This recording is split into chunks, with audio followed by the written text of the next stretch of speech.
بسم الله الرحمن الرحيم اللهم اجعل صيامي فيه صيام الصائمين وقيامي فيه قيام القائمين ونبهني فيهم عن نومة الغافلين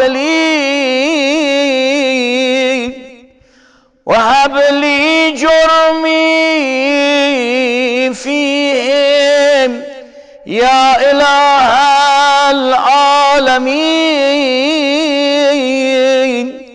واعف عني يا عافيا عن المجرمين.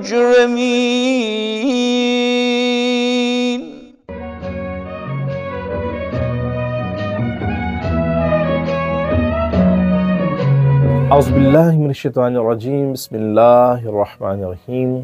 ماہ رمضان المبارک کے پہلے دن کے روزے کی دعا، جس میں معصوم علیہ السلام خدا سے کچھ اس طرح سے فریاد کر رہے ہیں: اللہم اجعل صیامی فیہ صیام الصائمین۔ اے پروردگارہ، میرا آج کا روزہ حقیقی روزے داروں جیسا قرار دے۔ پروردگارہ، ایسا نہ ہو کہ کہیں میں صرف روزہ ہی رکھ رہا ہوں، بھوک پیاس کا شکار ہوں اور میرا روزہ روزے داروں جیسا نہ ہو۔ محترم سامعین، صائمین کی 3 اقسام ہے۔ ایک صائم یعنی روزہ رکھنے والا ایسا ہے کہ روزہ تو رکھتا ہے، یہ عام ہے، روزہ رکھتا ہے، مبطلات روزہ سے پرہیز کرتا ہے، یعنی کھاتا نہیں ہے، پیتا نہیں ہے، لیکن کوئی گناہ کا موقع ملے تو گناہ بھی کرتا ہے۔ غیر محرم پر حرام نگاہ ڈالنے کا موقع ملتا ہے تو حرام نگاہ ڈالتا ہے، غیبت کرنے اور سننے کا موقع ملے تو یہ غیبت کرتا بھی ہے، سنتا بھی ہے، جھوٹ بھی بولتا ہے۔ ایسے لوگوں کا روزہ عام روزہ ہے، لیکن ایک روزہ خاص ہے۔ خاص روزہ یعنی ایک انسان، ایک صائم روزہ رکھتا ہے، مبطلات روزے سے پرہیز کرتا ہے، نہ کچھ کھاتا ہے نہ کچھ پیتا ہے، لیکن حرام نگاہ غیر محرم پر نہیں ڈالتا، غیبت نہیں سنتا، جھوٹ نہیں بولتا، فریب نہیں کرتا، نماز پڑھتا ہے، اللہ کا ذکر کرتا ہے، قرآن پڑھتا ہے۔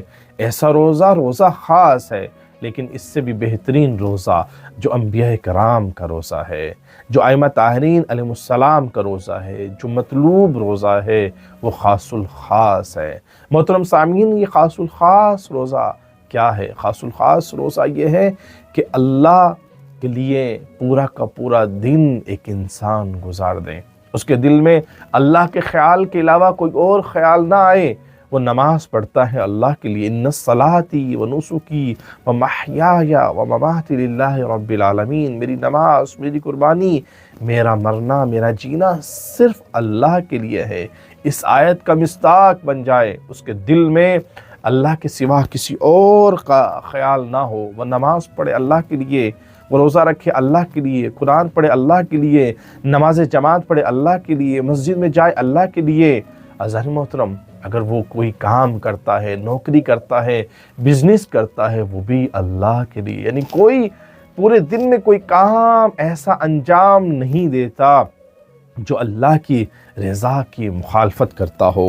دوسرا پیغام یہ ہے کہ وَقَيَامِ فِيهِ قِيَامَ الْقَائِمِينَ، اے پروردگارہ، میری عبادت کو سچے عبادت گزاروں جیسی قرار دے۔ یہ وہ دن ہے، ماہ رمضان المبارک، وہ ایام ہے کہ ہم اللہ کی حقیقی عبادت کی طرف متوجہ ہو، یعنی ہم اللہ کے لیے قیام کریں۔ یہ وہ موقع ہے کہ جس میں ہم نماز شب پڑھیں، نماز شب کی عادت ڈالیں۔ محترم سامعین، نہیں نماز شب پوری پڑھ سکتے، 11 رکعت نہیں پڑھ سکتے، لہٰذا 2 رکعت نماز شب، 2 رکعت نماز شف اور 1 رکعت نماز وتر پڑھیے۔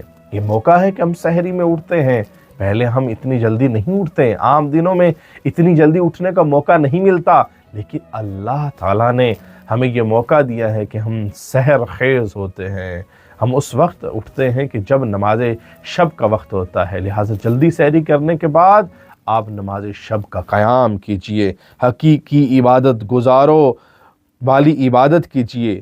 اور پروردگار عظیم جو اس میں تیسرا پیغام ہے، وَنَبِّحْنِي فِيهِ عَن نَوْمَةِ الْغَافِلِينَ، اے اللہ آج مجھے غافل لوگوں جیسی نیند سے بیدار کر دے۔ اللہ اکبر۔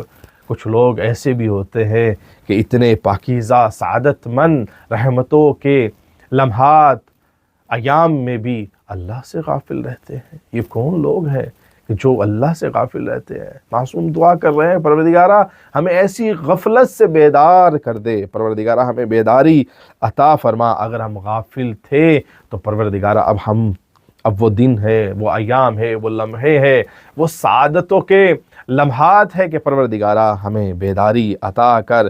پھر آخری پیغام دیتے ہیں میرے معصوم علیہ السلام، وَحَبْ لِي جُرْمِي فِيهِ یا الہ العالمین، آج میرے گناہ بخش دے پروردگارہ، آج میرے گناہ بخش دے اے جہانوں کے پالنے والے۔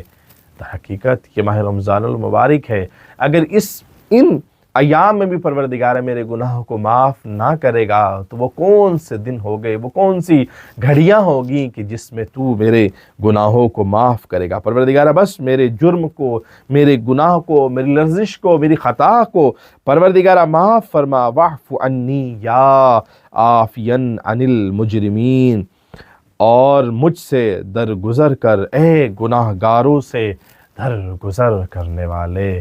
پروردگارہ میری دعا کو مستجاب فرما، یا ارحم الراحمین، وما علینا الا البلاغ المبین۔